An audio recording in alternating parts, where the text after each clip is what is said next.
Southern Poems of the War, collected and arranged by Miss Emily V. Mason.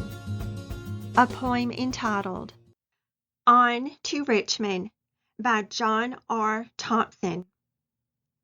Major General Scott an order had got to push on the column to Richmond, for loudly went forth from all parts of the North the cry that an end of the war must be made in time for the regular yearly fall trade. Mr. Greeley spoke freely about the delay. The Yankees, to hum, were all hot for the fray. The chivalrous Gray declared they were slow, and therefore the order to march from the border and make an excursion to Richmond. Major General Scott most likely was not very loth to obey this instruction, I wot. In his private opinion, the ancient dominion deserved to be pillaged, her sons to be shot. And the reason is easily noted, though this part of the earth had given him birth, and medals and swords inscribed with fine words it never for Winfield had voted. Besides, you must know that our first commanders had sworn quite as hard as the army in Flanders, with his finest of armies and proudest of navies, to wreak his old grudge against Jefferson Davis. Then, forward the column, he said to McDowell, and the Zouaves with a shout most fiercely cried out, "To Richmond or hell!" And Winfield, he ordered his carriage and four, a dashing turnout, to be brought to the door, for a pleasant excursion to Richmond.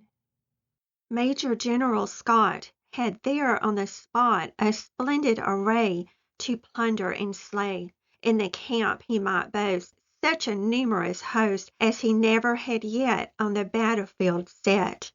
Every class and condition of Northern society were in for the trip, a most varied variety. In the camp he might hear every lingo in vogue, the sweet German accent, the rich Irish brogue. The beautiful boy from the banks of the Shannon was there to employ his excellent cannon. And beside the long files of dragoons and artillery, the Zouaves and the hussars, all the children of Mars, there were barbers and cooks and writers of books, the chef de cuisine with his French bill of fare, and artists to dress the young officer's hair, and the scribblers all ready at once to prepare an eloquent story of conquest and glory, and servants with numberless baskets of celery, though Wilson, the senator, followed the train, at a distance quite safe to conduct the champagne. While the fields were so green and the sky was so blue, there was certainly nothing more pleasant to do on this pleasant excursion to Richmond. In Congress, the talk, as I said, was of action, to crush out at once the traitorous faction. In the press and the mess, they would hear nothing less than to make the advance spite of rhyme or of reason, and at once put an end to the insolent treason.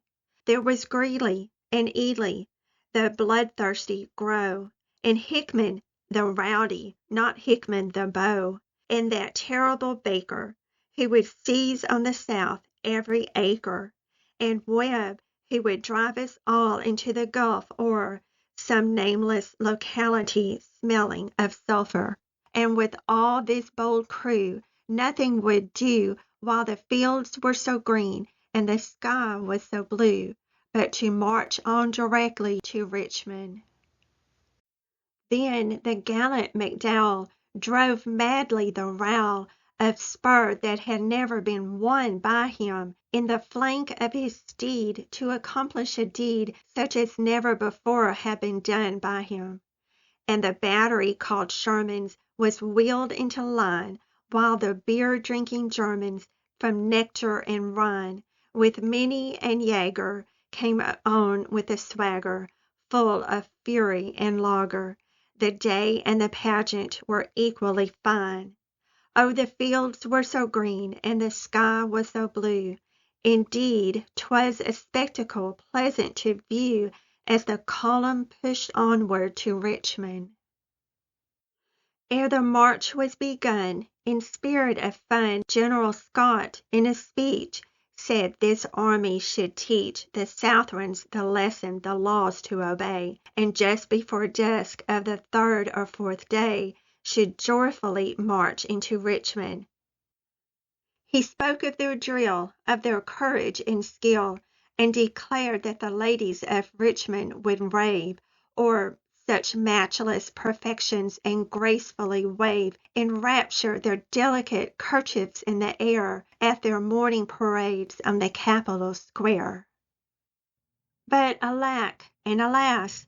Mark what soon come to pass, when this army, in spite of his flatteries, amid war's loudest thunder, did most stupidly blunder upon those accursed masked batteries. There Beauregard came, like a tempest of flame, to consume them in wrath on their perilous path, and Johnston bore down in a whirlwind to sweep their ranks from the field where their doom had been sealed, as the storm rushes over the face of the deep. While swift on the center our President pressed, and the foe might descry, in the glance of his eye, the light that once blazed upon Diomed's crest. McDowell, McDowell, weep, weep for the day, when the Southrons ye met in their battle array. To your confident host, with its bullets and steel, 'twas worse than Culloden to luckless Lochiel. Oh, the generals were green, and old Scott is now blue, and a terrible business, McDowell, to you, was that pleasant excursion to Richmond. About the author.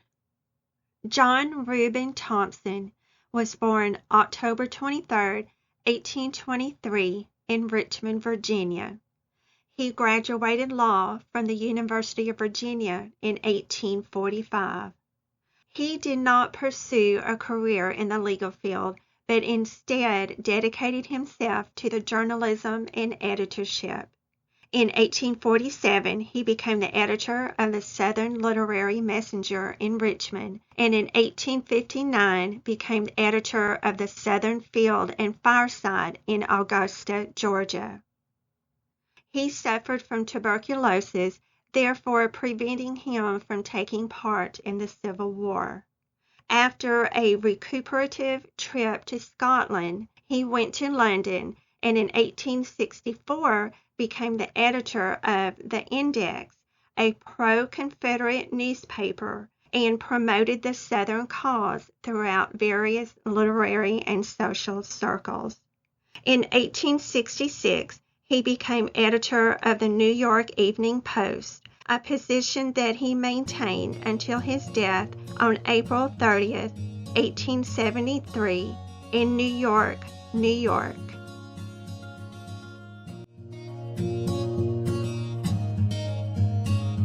Thank you for stopping by, Lady Carrie Ann.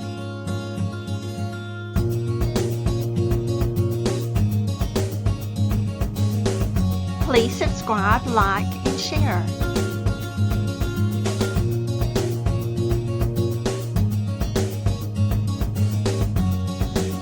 Count your many blessings every single day.